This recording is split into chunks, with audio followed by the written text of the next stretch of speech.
our webinar session today. Really good to see you all here. Thanks for joining. I'm going to pop you all on mute just so we don't get any background noises, but please take yourself off mute, and you've got the chat box as well if you'd like to communicate. Okay, so welcome to Effectively Managing Poor Performance or Underperforming. So thanks all for coming today. It's going to take about 3/4 an hour to an hour. And it's a usually an interactive webinar, but there is quite a lot of people joining. So as I said, use the chat box more so than the audio, so we don't get so much background interference. Okay, so lovely to see you all. My name's Kerry Clarkson. Thank you for coming to Joining the Dots. So I'm going to record the session, so please let me know if you're not comfortable with that. It's a really good tool that you can actually send out to you following the session as well, so you can listen to it and you can share it as well. So Joining the Dots then, it's our free webinar series at 9 Dots Development, and it ties together, it joins the dots for all our free paid for elements around a topic, so you just got a one-stop place to learn about everything and become proficient in that subject. So as I said, it's going to be recorded, so please let me know if you're not comfortable with that. And today's session then, it's on effectively managing poor performance. So as you looked in your joining instructions, people rarely come into work to do a bad job. Nobody comes in to do a bad job. And sometimes mistakes are made, or people don't know what they should be doing, or people behave in a certain way contrary to the values or the policies of the organisation. If we ignore that, it can cause problems for the future. So it's really important we know how to deal with that performance. And this webinar today will help you understand why people underperform and the techniques that we can use to help support them, and if we need to, what we need to do at that next stage as well. Okay, so you've got your workbook. We'll send you these slides and all bonus material as well at the end of the session. So let's move on to the first slide there. So we've got the workbook in your invitations, but again, I will send it for those who have just joined in the chat box as well. So that will go down for you to when you download your workbook. And right. again, I wasn't able to download the workbook. The link didn't work. Yes, Chris, thanks for letting us know. It has been fixed now. When did you try that? About 10 minutes ago. 10 minutes ago. Okay, if you try it again now, Chris, it has been fixed, the link now, and I've also sent you it in the chat box, so try it from there as well. Okay. Let us know if it's not working. Okay. Okay. Thank you. Thanks for letting us know. That's great. Yeah, so we can actually also send the workbook by email as well. Who was it who said that, please? We can send it over. Chris Pear, yeah. Chris. Was used Chris, wasn't it? Yeah. Yeah, no problem. All right. Cheers. Fab. Thanks, James. Great. So yeah, when you do download that workbook, it does ask you a few questions about where you're at with your development, and that is purely so we can look at the most relevant and tailored information going forward for you. We don't share that information, and we adhere to GDPR as well. Okay, so it is purely just so we can actually tailor these webinars for the future. So that's great. I hope you've managed to do that. Give me a shout if anybody needs a little bit more time to download that workbook. Still trying. Still, yeah. I'm still struggling to download it too. Who was that? Sorry. Sorry, it's Helen Henderson. Yes. Hi. Hello. James, could you email Helen a copy as well, please? Yeah, no problem. Yeah. So Helen and Chris, yeah, no problem. Cheers. Thank you. Fab, thanks. Sorry, it's Emma Smith here. Would you mind emailing me a copy as well, please? Fab. Me as well. Yeah, we can send that. Yeah. Thank you. And for me too, that's Sandra Hiller. Sorry. Sandra, yeah, no worries. Thank okay. you. Cheers, thanks. Fab. And the workbook will be going over what we'll be looking at today, and you'll get this recording as well. I'll just wait until you've got that.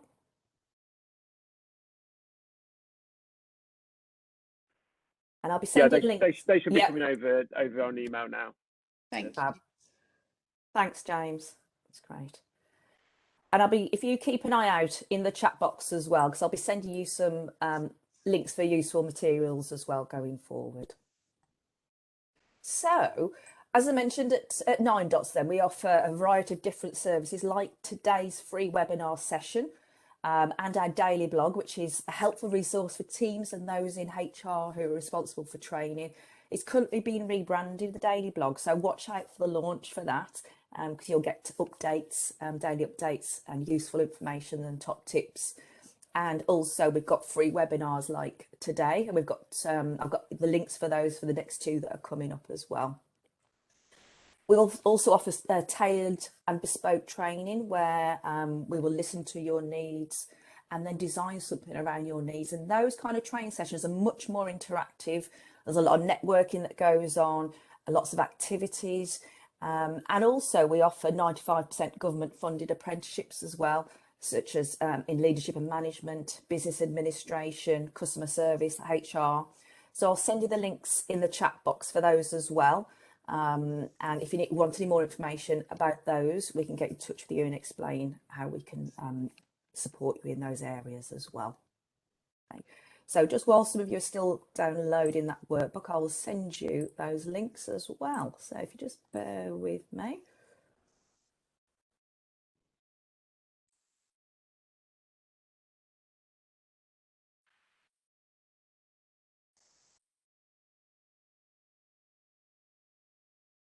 So the first one there is the daily blog, which is the top tips and lots of information.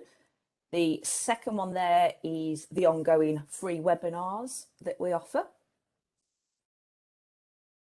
The next one is our brochure of all the bespoke training that we offer as well. And then this one is the apprenticeships that we offer, which are 95% government funded as well. There we go. Fab. So what I suggest you do, you can either copy and paste them out of chat now, or when we get to the end of the session, you can copy and paste the whole of the chat box. I just put it onto a Word document so you've got all the links there as well. Okay. Fab. So let's look at all about today's session then. So session housekeeping then, it's an interactive virtual session. And we run these as well when we do our training sessions and apprenticeships. So we class it as all in one classroom. We suggest you use the chat box more so today than the audio, just because the amount of people on board here, which is fantastic. When we do training and apprenticeships, they are smaller groups, so everyone has an opportunity to talk. So it's looking at 45 minutes to an hour, and you've got access to your workbook, hopefully by now, where you can make your own notes as well. And as I said, if you look out, keep an eye out for the links in the chat box.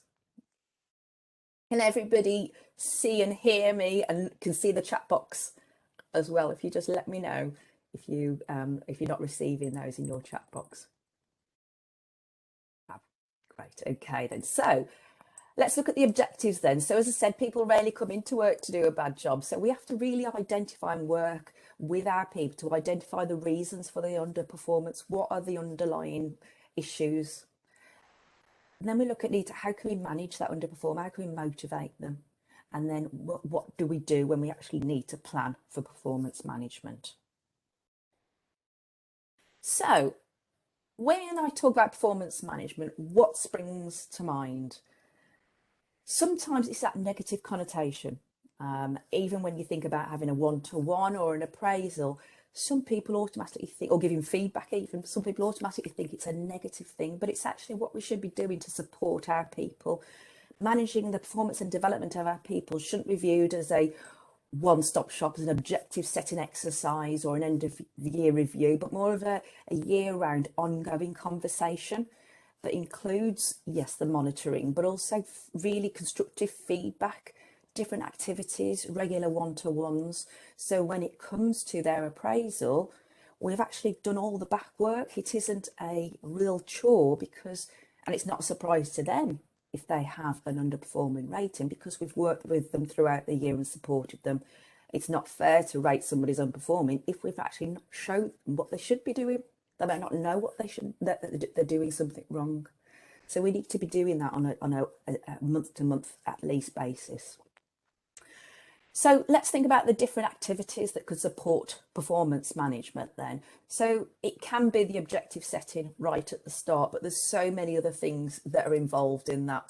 So, and it's all about, yes, increasing performance, but also motivation as well. So yes, we're starting off with objective setting. They need to know what they need to be doing. They need to have some one-to-ones to make sure they're on track. And we're monitoring their progress. Is it on track? If not, how can we get it right?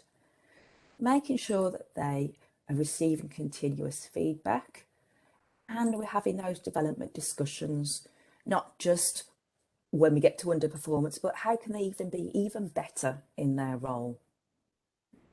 So it's about yes, there's valid reasons why there's underperformance, and we'll look at that. But the impact of not holding these regular focus conversations could mean higher costs in the long run, and ultimately people and the organisation may never reach its potential because we are just treading water.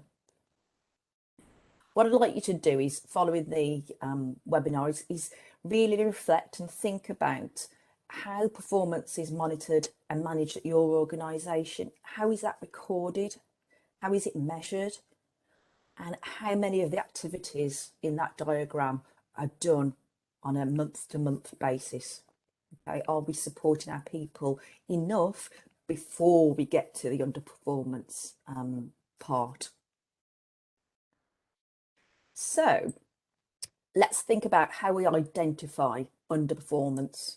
So how do we even know that that is happening? So again, it's usually these 4 areas that we're looking at, and monitor performance often identifies our top, our good and our poor performers. And whilst we have different examples, the underlying reasons are usually these 4. Okay, so we have to really think about how we recognise that poor performance. Is it absence? Is it missing targets? Is it behaviour? And these 4 are usually the ones that are identified. So they don't know what they're supposed to do. So somebody's not doing it right because they haven't been told, they haven't been shown, they haven't had the correct training. The next one, they can't do what they're supposed to do. So they're struggling with the training side of it. So it might be a change, it might have been something different introduced to their role. They've had the training, but they just can't grasp that. Next one, they don't wish to do what they're supposed to do. So they might disagree with their objective. They might disagree with a change that's happened, and they prefer to do it the way it was done before. They think they know better, and we're just going to carry on doing that. And then the last one, they might have an underlying medical condition or personal issues going on that we don't know about.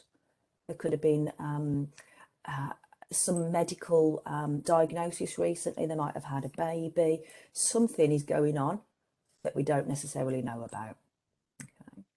And this is another reason why we need to communicate and have really good rapport and relationships with our team, so they feel they are able to share things like that with us, so we know them more. So let's look at some of these scenarios, then let's put those into bring them to life.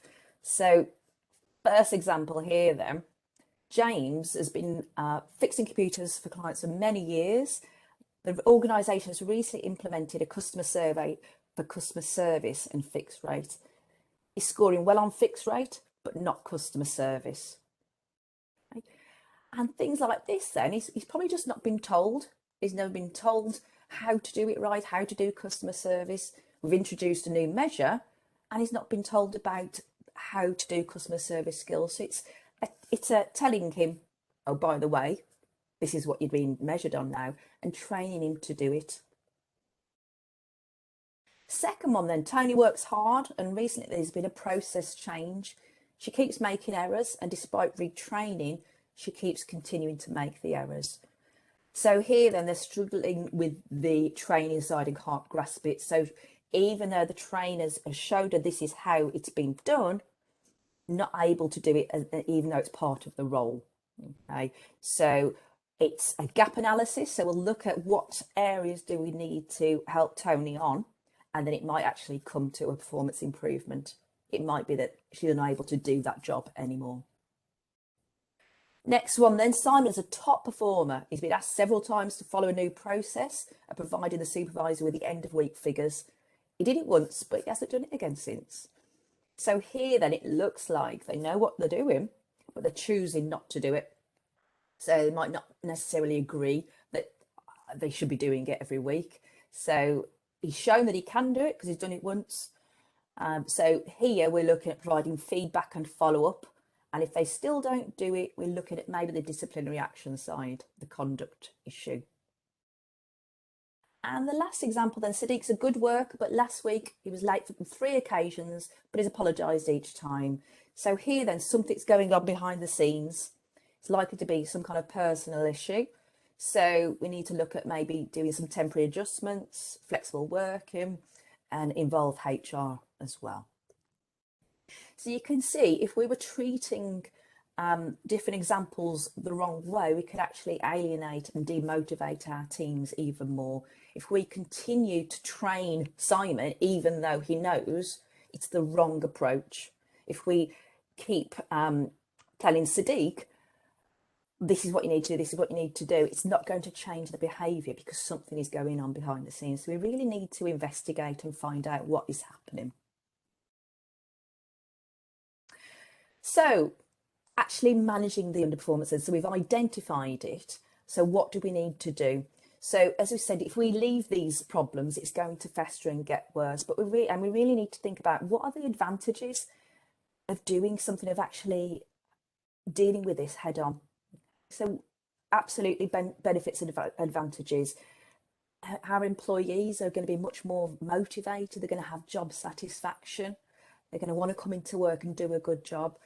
The manager, benefits for them then, they're going to have a strong team and it frees up their time that they're not spending with the underperformer, and the organisation, more productivity, and also could stop it happening again to others. Okay. There are barriers and disadvantages as well. It might be that the person feels that they're not understood or being picked on. So again, that's why we need to actually fact find and investigate. For the manager, disadvantages, it could be that it takes up a lot of their time. The rest of the team might feel demotivated and ignored. So we have to be really careful that the rest of the team are still motivated as well as us concentrating on the underperformer. And the organisation, if we don't do it, it could lead to people leaving, which leads to more cost of recruitment. So there are things that get in the way, but we have to overcome those barriers and make sure that we spend the time. So the first step then is to identify what's going on behind the scenes and do something called a gap analysis. And there's lots of different types of gap analysis out there, such as a SWOT, which is the strengths, weaknesses, opportunities and threats. You could do 360 feedback, with lots of self-assessment tools and questionnaires. But the gap analysis using knowledge, skills and behaviours has been proven to be really, really vital. It's understanding and comparing the requirements and standards of the role and noticing where that gap is. And then you can specifically identify where you need to support your underperformer and looking at the most suitable development method to bridge that gap. So taking into account their learning styles. So what activities are they going to benefit from? What are they going to be motivated by? So if you relate it back to the reasons for poor performance, if we're filling the knowledge gap, they'll know what to do. If they're filling the skills gap, they'll know how to do it. And if we're filling the behaviour gap, they'll know the way they should behave while they're doing it. So the first step is actually knowing the difference between the knowledge, the skills and the behaviours then. So the knowledge then is the what, the understanding of the information, the facts, the practical knowledge. The skills then is the ability to do something well, and the behaviour is the way that you do it, the conduct. So if you relate this to, for example, driving a car, you could actually go and pass the theory test and get 100% and be the best driver on paper. So we've got the knowledge, but we get into a car and we forget to check the mirror, we forget to put the clutch down, we stall it. So we haven't quite got the skills. So then we need to master the skills. So we have driving lessons to help us with the the practical side of driving. So we've got the knowledge and now we know how to drive. We'll put the clutch down, put it into first. But the way that we do it, we might be listening to music, we might have our arm out the window, we might put your makeup on in the mirror. So it's how you do it which makes you a good driver. Okay, so it's a really good way of breaking it down to be able to identify, okay, what areas do we need to concentrate on? Because if we're telling somebody who knows what they should be doing, if we're going to keep telling them what they should be doing, they're going to get really demotivated, and likewise for the other two as well. So the first step here is looking at giving feedback, having structured conversation frameworks, coaching them, creating personal development plans with SMART objectives, looking at the 70-20-10 split on activities, development, learning styles, motivation, delegation, all those really important things that make up that personal development plan. So there are lots of in-depth topics in themselves. So I'm not going to go into them in detail now. They're there for another webinar. But the personal development plan is that first step where you analyse, you focus on the future with the defining their SMART objectives, choosing their activities, who can support them, and reviewing it and looking at the progress. Once that personal development plan has been fulfilled, that's when you need to look at the underperformance side of it if that hasn't worked. And we also need to, yes, it's the knowledge, skills and behaviours, but it's also important to understand somebody's skill set and their ability, what's important to them, what motivates them, because it's really important that someone knows their potential and what makes them happy in their role. So as managers and leaders, we need to make sure that when we're talking to our team, that they're in a role that they enjoy and that they can do. So let's look at, so we've done personal development plan. So what happens if they don't improve after we've spent the time with them doing that personal development plan, identifying the knowledge, skills and behaviours? So further actions, then we're going to be going down the road of a personal improvement plan and potentially disciplinary formal performance management processes. So the performance improvement plan is different to the personal development plan, as it's gone past that stage.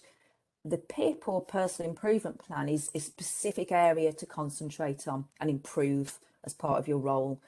It might be known as a performance action plan. It's a tool to give your employee with those performance areas of underperformance the opportunity to succeed.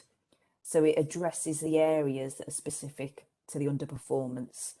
So it's with recurring issues. So the PDP is the first step. The PIP is for those recurring performance issues.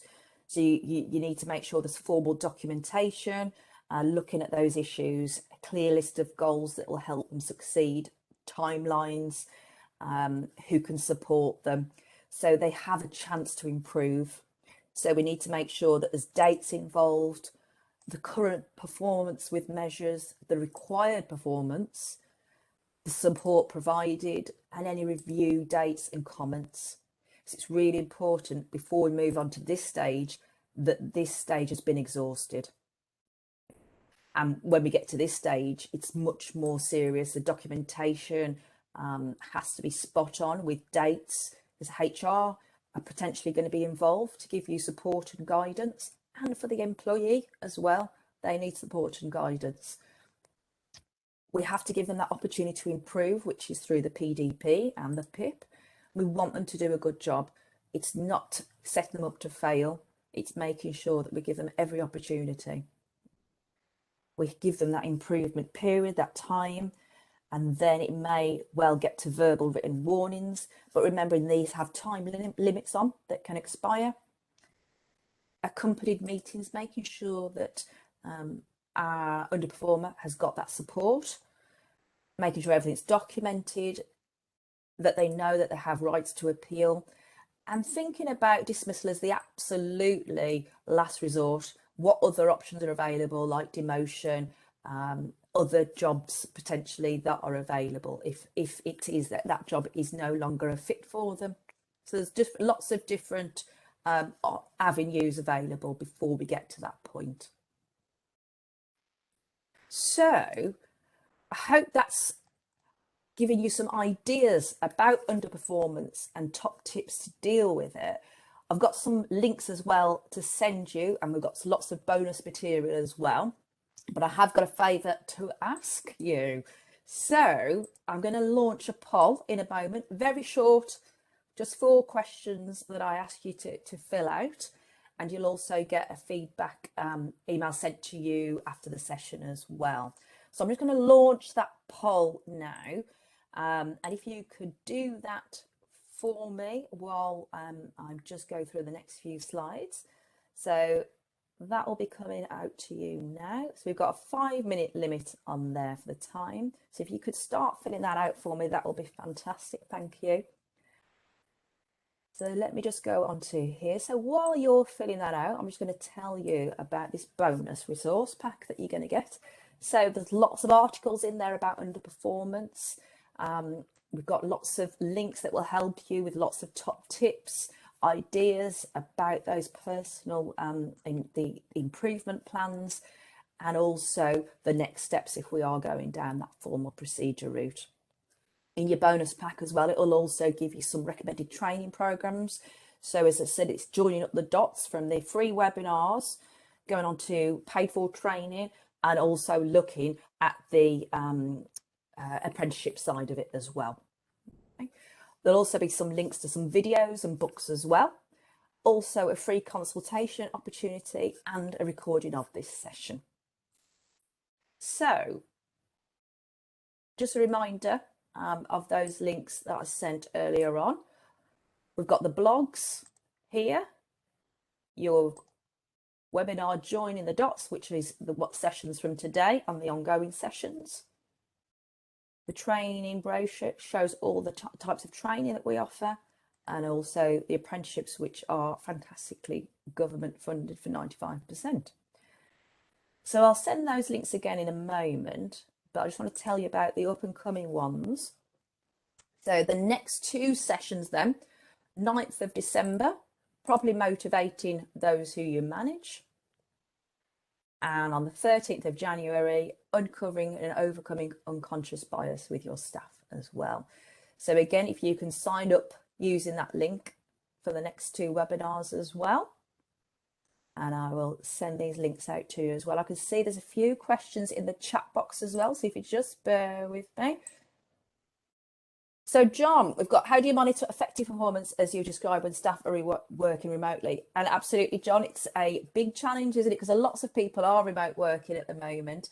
And it is all about direction. And I think direction is one of the areas that has really struggled in remote working. So it's the same kind of structure of what we've talked about. It's making sure that people are aware of their objectives, that they're not isolated, that as managers and leaders that we do continue to have one-to-ones virtually, that we talk to them, that we trust them, that they know what they should be doing and we trust them to do that. It's making sure that if they are struggling with anything, that we are there for them. What is it that we need? What do we need to do to support them? So it's the same structure. It's making sure that we're showing as managers and leaders that that are not on their own, that we will help and direct them. Has anybody had any particular issues with underperformance that you'd like to share? So you'd like to take yourself off mute and share with everybody? No pressure.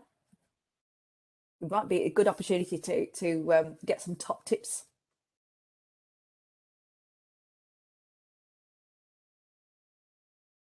No? Okay. Oh, Manuela, how do you manage poor performance of the CEO? That's an interesting one. So yeah, it's really important as with underperformance and influencing that we can influence up as well as down. So again, it comes down to relationship management. It's all about how you talk, how you set out and explain the impact. So it's giving that that feedback in a constructive way and explaining the impact and asking them, do they realise the impact as well? I just wanted to add, we had someone who was a really high performer, but it was her really related to that was her behaviour and her attitude with colleagues, and she wasn't Ah, socially engaging, and she was quite abrupt in her liaison with her colleagues, really. And we had many complaints. She wouldn't say good morning when she came in, um, and people really took it personally. But it was very much what you were saying. So I was managing her at the time, and a couple of times I addressed this with her, and she wasn't very aware that um, she portrayed herself in this way. But when it sort of happened for quite a few times, and this was an external client who said they couldn't engage with her, mm, I sat her down and actually told her these incidences, and she had a lot going on at home. She was going through a divorce. She hadn't told anybody, so that once she'd been able to talk to me about what was going on at home, and then she completely changed. Her behaviour wow. was changed. She was more, yeah. So it was, a lot of people already made a judgment of what was going on, and it was, it was very detrimental to her team and everything else. But just as you say, talking to her about what was really going on for her, why was she behaving this way? Yeah. Things did change for her. So Oh, yes, Sandra, thanks ever so much for sharing. That's really interesting. And because it's that self-awareness, isn't it? Sometimes people just don't know the impact that they're having. Um, she had no idea. No, no. no, Some people have emotional no. intelligence and some people don't and don't realise that it actually impacts others, doesn't it? That's fascinating. And she Thank was you. also on the spectrum, so she had slight autism, which had Yeah. been recently diagnosed. So that also compounded why she was sort of a bit detached from people. So once people Yeah. were aware, and asked her to share that, then it became much more. She's left now because, circumstances, but Yeah. yeah, it was quite a difficult time for her as well. Wow. Yeah. Yeah. Well, it is. It's about that again, building relationships, isn't it? About opening those communication channels. And it's really interesting. We do disc model in Nine Dots Development, and that is a really amazing way to be able to other people understand other people. That it's like, oh right, that's why they're like that. That's why they're not like me. Just because some Yes. people say good morning doesn't the fact that somebody else doesn't mean that they're not engaged or they don't like you. It's just that's who they are, and there's nothing wrong Yes, with that. We're all exactly. different. Yeah. Fab, thanks for Yes. Yeah. sharing. That's Thank great. you. Thank you. Let's have a look, see what else is on here. Um, to John, then you mentioned trust, how important this is. Absolutely. Trust is huge in any aspect of business, whether it's underperformance, um, in any part. And it comes back down to that there's lots of ideas out there, and there's a trust equation, and it's showing that you're competent in your role, that you're approachable, that it's confidential. There's so many different things on here, but it's actually showing that you're trustworthy, and then you're giving the trust to somebody without them having to earn it. You only take that trust away if they abuse it. But trust is a massive part, and especially in remote working, we have to trust our teams are doing what we ask them to do. And part of that is the fact that they are motivated, that they want to do the job. Having good relationships with your manager and team means that you don't want to let them down. You want to do the best job that you can do. And part of leadership and management isn't you do it because I've told you to do it. You people want to do it because they don't want to let you down, that they want to be the best that they can be. And as a manager and leader, that's where that trust comes from, is that you place it in them and say, right, I trust you to do that.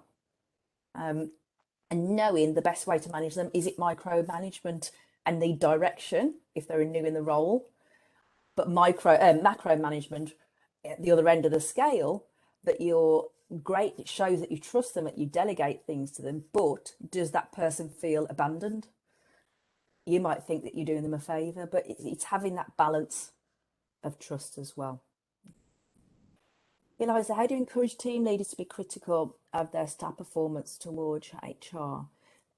Eliza, do you want to expand on that a bit for me?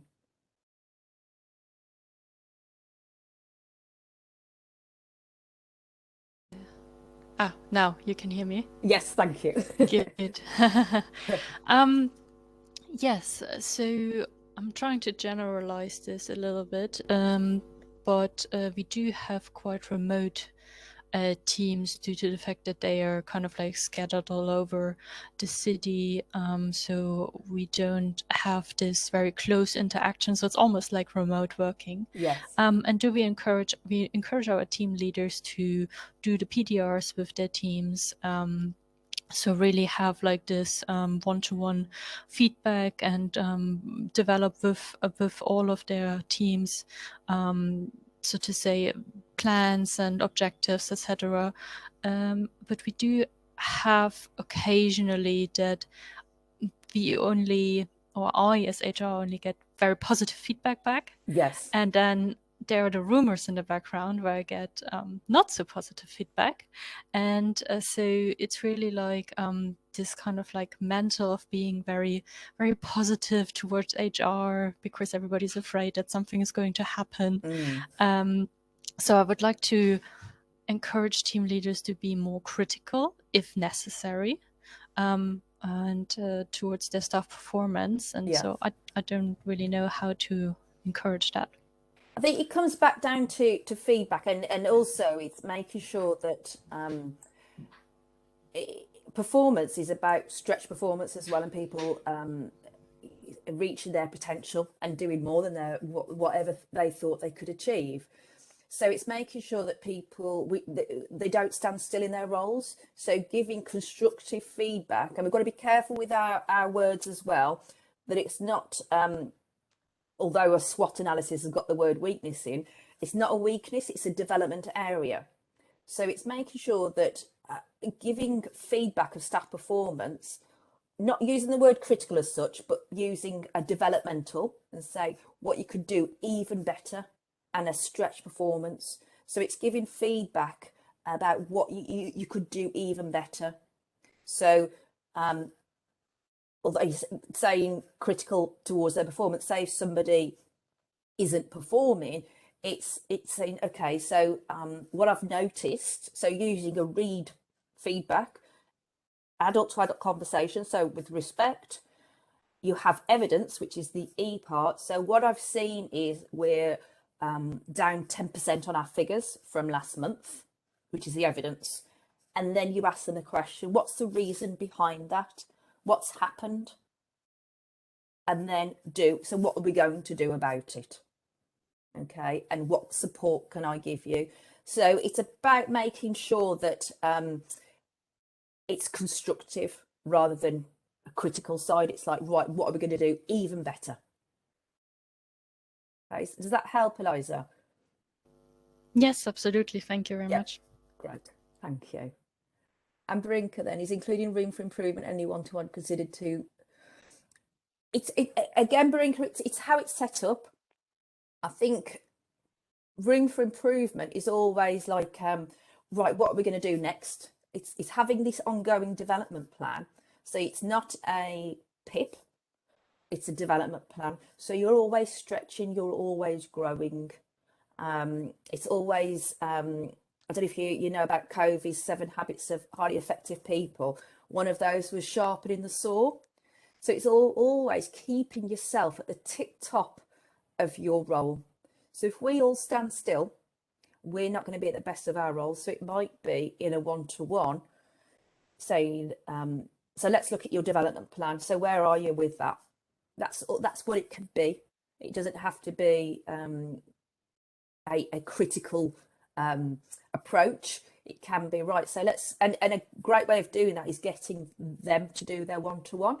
That's what I always used to do as a manager and a leader. You'd have a big team of people and you haven't got time as a manager to go in detail about every single one. So if you ask them to do it, they've only got one to do and they have ownership. They then know what are the areas for development, and you'll find that they tell you the areas that they want to develop on. So you're giving feedback, but it's actually only agreeing with what they say. Okay. And we have conversation frameworks for that as well. A, B, C, D. Achievements. What have you done this month? What you're proud of? What's been the benefit? What challenges have you got? and what are you going to do differently? So it's about having structured conversations. Okay, thank you. Okay, Brill, thank you. And Sandra, we've recently introduced 360 feedback, as allows us to provide critique on how they manage. Yeah, it's fantastic 360 feedback. It's that self-awareness again, isn't it? That you never knew, that you thought, oh, right, I didn't realise that I did that. And it's just a really good way of seeing that overall picture. And that's a really good point as well to use in regards to Manuel about the CEO. That's a really good way of being able to give feedback because it's confidential, but it just might open that kind of that Johari window of that blind spot that they didn't know that that was the impact that they had. Fabulous. Got any questions, comments? Can I help with anything else?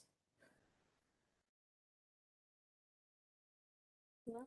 I'll just copy and paste these links again into the chat box because they are really, really worthwhile visiting. Sorry, could I? And It's yeah. Helen Henderson. Hi. So can I just ask you a quick question?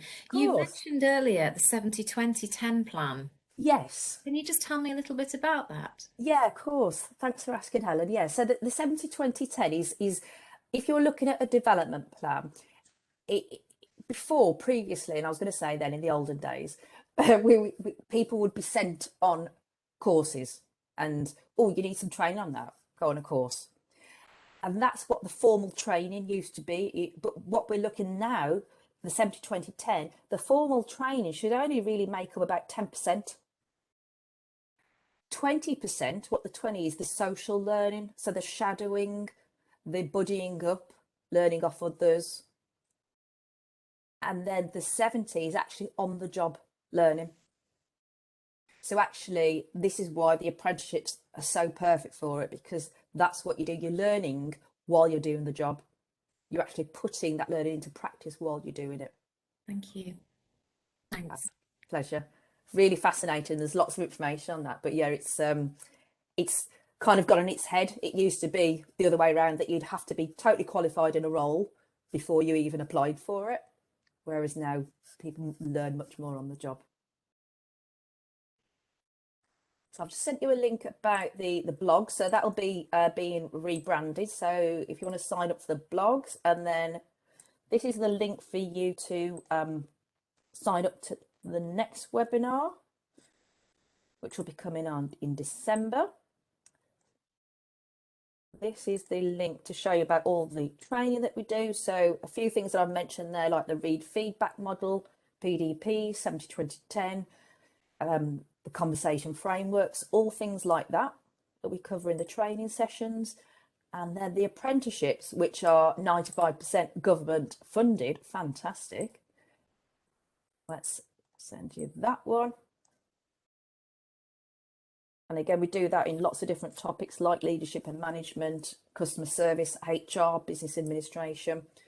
Fantastic way of doing that 70% training on the job. So just a quick reminder, the next webinar is then 9th of December. So I'll see you on the 9th of December or the 13th of January as well. So my name's Kerry Clarkson. So if there's anything else I can help you with, please do get in touch. We're on LinkedIn, so please share your webinars, share your learning from today, tell your friends, share the link on LinkedIn, spread the word, okay? And let me know if there's anything else I can help you with. Sorry, John, yeah, any tips to get the team to communicate more? Some members of my team are very strong in their production, but are shy and quiet. So during one-to-ones, they don't always voice their concerns or opinions. Yeah, there's communication is a huge part of team building. There's lots of different team activities and questionnaires that you can do. You could look at bell bins, different ways. So if you research bell bin, that's one way of looking at how the team is made up and people understanding people a bit more. The DISC model is also a good way of being able to understand each other more, because it might be that people in the team who are shy and quiet because some people are so dominant that they think, actually, there's no point me talking because people talk over me. So if the dominant people are aware of what makes up the team, and you can do different questionnaires which highlight some people are dominant, some people are something called influencers, some people are steady, and some people are cautious and conscientious. Some people are task driven, some people are people driven, and communication sometimes breaks down when we're trying to work with the opposite type of person. So a dominant person might think a steady person is far too slow in making decisions, doesn't speak enough, is too focused on people. Whereas a steady person might think a dominant style is far too task focused and doesn't take into account people's feelings. So looking at things like that, tools that will actually help build a team. And also a book by Lencioni called 5 Dysfunctions of a Team. Also really useful. And it goes back to trust. Trust is at the bottom of this pyramid that builds a highly successful team. So again, although communication is very important in a team, trust is even more important because that's what allows people to communicate with each other without judgment or fear. Hope that helps. Sorry, Kerry, can I ask? Yes, of course. Did you say Belvin? A Belbin, Belbin. Thank you. Okay, Belbin team roles. And the thing is with Belbin in the team roles, it's making sure that everybody has a role. You know, some people are decision makers and that's fine. And some people are the ideas people. And if your team knows who's who, you know who to go to. If we tried to have a team of all decision makers, it would be a nightmare because everybody go, no, do it my way. And sometimes we try and force people to go down that route. If we know if it's a development area, fantastic. If it's a potential, some people aren't made that way. Okay, and that's fine. And that's where that development plan, the communication, the DISC profile, Belbin profiles all make up what's going on in a team and that person as well. Any other questions? Cindy, thank you. Kath, the DISC model. Yeah, Kath, so DISC model is really fascinating. There's lots of different kind of personality tools out there. So the DISC model is made up of 4 different areas. So a dominant person is the D. The I is the influencing person. Steadiness is the S. And conscientious or cautious is the C. So I and the S's are very people driven. The D and the C's are very task driven. So across the top, a D and an I is much more extroverted. A C and an S is much more introverted. So it's knowing where you, self-awareness, fit, but also where your team fit as well. So again, this is something at 9 Dots that we can provide training with. And it's fascinating because you get a whole questionnaire. So your team knows who they are. And it's a really good team building exercise because it's like, oh, right, that's why you're always first to speak in a meeting. That's why in training, some people, Ds, for example, are the first person with a pen at the flip chart writing things before they even listen to the instructions. And this is very similar to learning styles like Honey and Mumford's learning styles, where people learn in different ways. So some people are activists, they learn by doing. Some people are theorists, they want to learn all about the theory behind it before they even think about doing anything. We also have the reflectors who want to observe somebody else do it first, then they'll have a go. And then the pragmatists really want to go, oh, well, that's all great, but what does it mean to me? How do I use it in the real world? So once you know this about yourself and your team, it's much more productive in team meetings because you know that person is going to talk first. But if everybody else knows, that's fine. There's no bad feeling because it's like, oh, it's him talking. That's the first one. But what about so and so? What do you think? And making sure that everyone has that airtime as well. Thanks, Kath. Thanks, Brinker. So, Lizzie, then we're in a restorative setting, and try to use reflective to improve practice and performance as well as build repair relationships. Fantastic. Do you advise getting staff to recognise issues with their practice without blaming? Yeah. So yeah, it's really important to reflect, and I think we don't do that enough in business because we don't have the time, do we? There's always something else to do. So it is about self-awareness, recognising issues. The Johari window is a useful tool. With that, it's looking at blind spots. And also the 360 questionnaires are really good with recognising issues because we don't know how we come across to others and the impact that we have. And the 360 questionnaire is a really good way of actually people getting something on a piece of paper, not knowing where it's from, but like, oh, right, okay, maybe I need to do something about that then. And I recognise that that is a potential issue because I didn't realise that's what I did and how it made people feel. Does that help, Lizzie?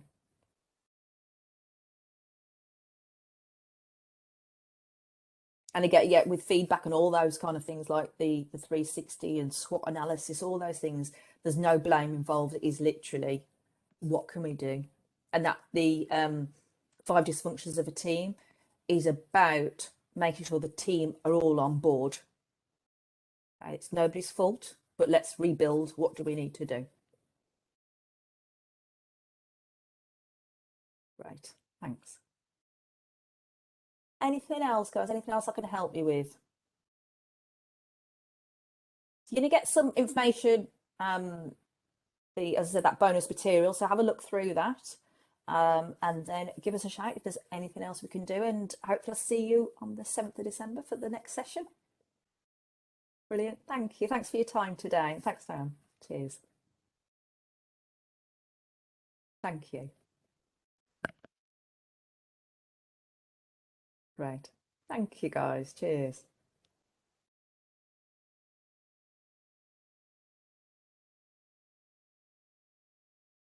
Brilliant. Thank you. I like the emojis. Great. Love it. So you'll get this recording sent to you as well, guys, just to let you know. Okay.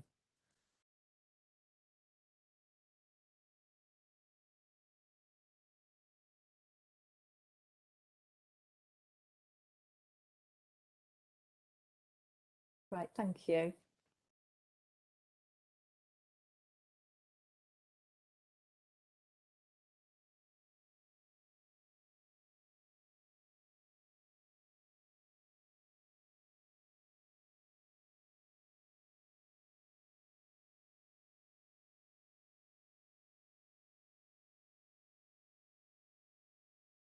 If you just want to press the red cross, guys, you can leave the meeting, or if you want to stay and ask me any questions, that's fine. You can do that as well.